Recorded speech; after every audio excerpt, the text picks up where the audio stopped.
Hello everyone, this video is going to be for the disappearance of Frederick Joseph Boehm, that's B-O-E-H-M, but it is pronounced Bane, B-A-N-E.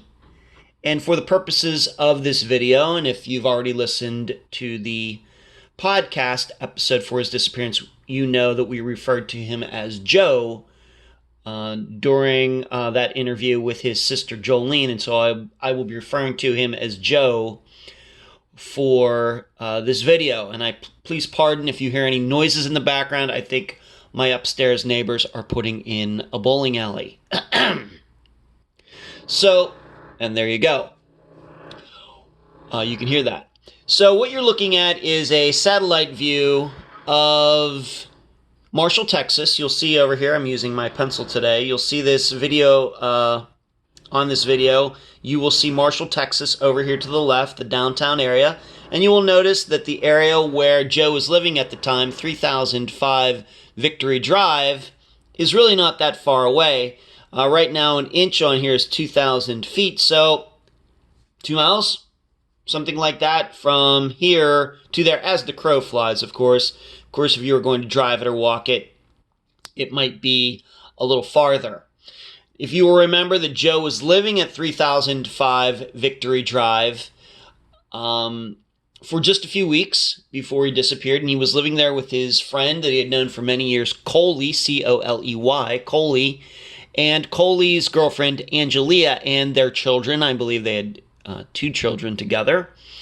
And then also at the time of the disappearance, Coley's mother had been in town. She, however, lived in Colorado, and I think that to this day, she lives in the state of Colorado. And 3005 Victory Drive was a house that she owned, and her son was living there, I guess, renting it, or maybe he was just living there for free. I don't know. So this is what you're looking at, a satellite view of that area. And once again, this is where Joe was living at the time, and over here is downtown Marshall, not far away. Now, what strikes me just looking at this satellite view is, even though this is close to a downtown area,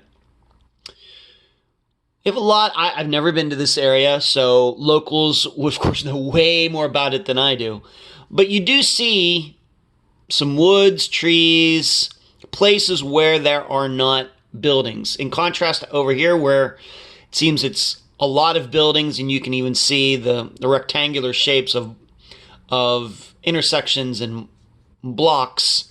Over here, not as organized. Some areas where I suppose, if you wanted to believe that, if Joe did walk off, maybe for some reason he ended up in one of these areas over here, in here, over here, maybe over even in this direction. And there are some bodies of water, small bodies of water that I see in this area. So even though it's close to downtown Marshall, it is not what you might call an urban area. So we have to keep that in mind. I was a little surprised by that, looking at this satellite view. However, on the other hand, I don't know what this area was like in 2001. That was 19 years ago, whereas this satellite map is quite recent. You can even notice just to the, I guess that would be to the west or a little bit northwest, even have a little bit of dense trees just right in this area, right near where he was living with Coley and Angela and their children. So I'm now going to zoom it in a little bit more. And you can see that, get a little bit better idea about all of this wooded area over here. But you can also see there are neighborhoods, roads that go through these areas.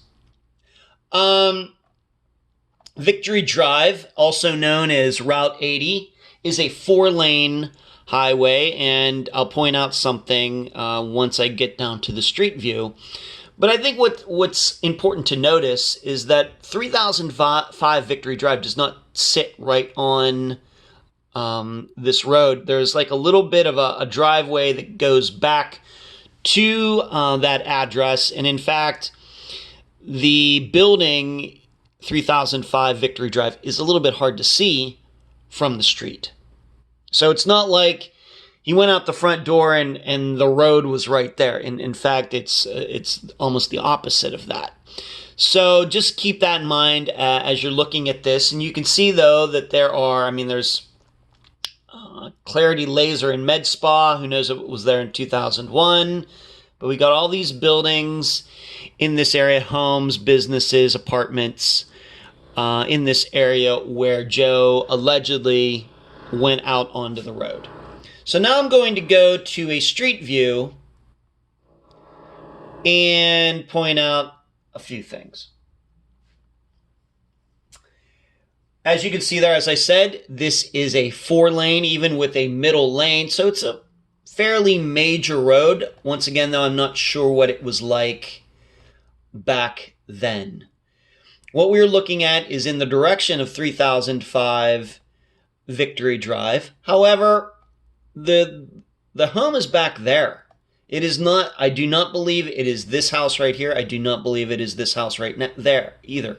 There's like a driveway right over in this area that kind of wraps around to go back there. Or you can actually see, if we were to go to the left a little bit,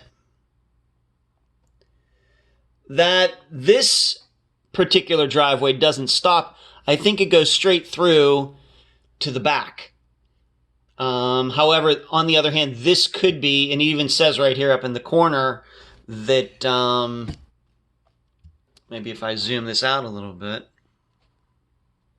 up here in the left-hand corner, that this is actually 3005 Victory Drive. Even though it says US 80, it's also known as Victory Drive. So that could be the house. However, if you look at it satellite view, the mark is behind there somewhere. So it's a little hard to figure out. But either way, you can see that whether it's this house or something behind it, the house is fairly far away from the road. So if Angelia is on the porch and she sees him walk out, she would have had to sit there for a while. Remember, it's dark, to see him get out to the road and then go either direction. Now, a couple things jump out to me just being on the street view. First of all, this is a very nice area of town. This was not a shady part of town, even if Joe was into drugs, Coley was into drugs. You can look across here. We got a gated, that looks pretty fancy to me right there. So let me maybe zoom back in a little bit for all of you. But you can see this is a gated area. Very well manicured lawns. These houses look fairly nice, and I have to admit that I was a little surprised to see how nice this area is. So I think we have to keep that in mind also as we think about Joe walking off. Now, the other point that I think is even more important regarding this, him walking off, is there's no sidewalk. No sidewalk over here. And no sidewalk over here. So for him to walk on the road, and that seems to be what Angelia said, he would have had to have been walking on a 4-lane, technically 5-lane with the turn lane in the middle. He would be walking on a 5-lane road. And he would have been going this direction. That is toward town. That is the direction that Angelia said he was going. It makes it more likely, when you don't have sidewalks, it makes it more likely that drivers would remember somebody walking on the road.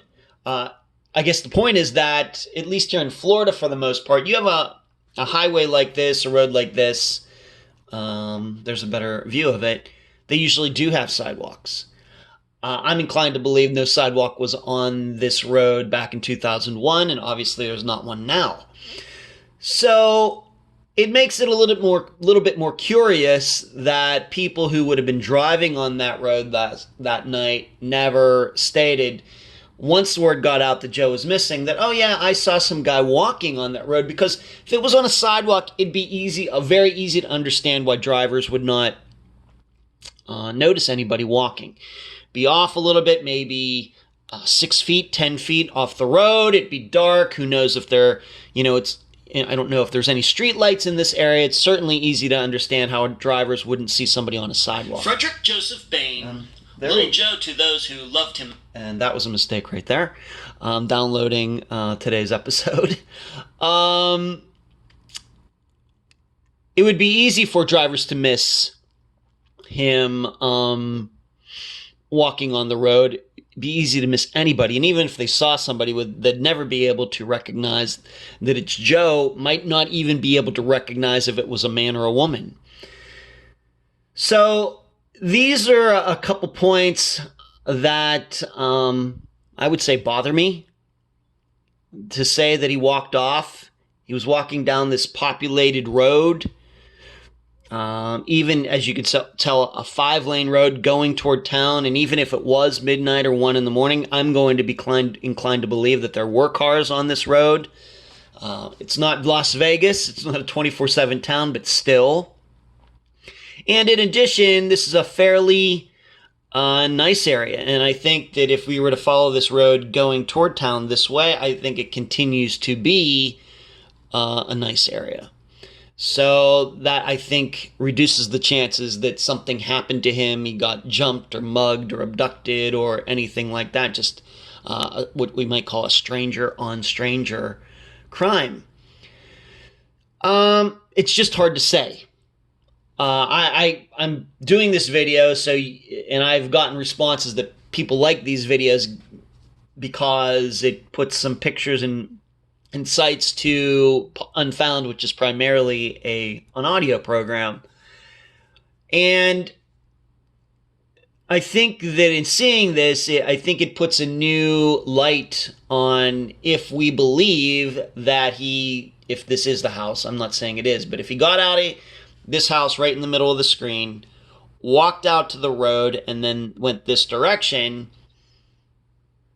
I think it leads to the idea that he should have been seen by somebody if he did walk.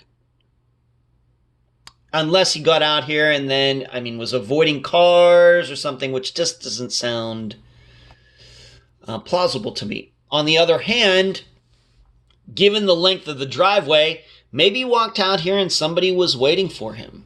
Maybe he didn't walk at all. Maybe that phone call was about somebody coming over to pick him up. And then, of course, that would blow everything about him walking, out of the water. That would become moot. It will be up for all of you to determine what you think, but I thought doing this video would give you a much better idea about the neighborhood, the area, the location to downtown, everything regarding the disappearance of Joe Boehm. Thank you for watching.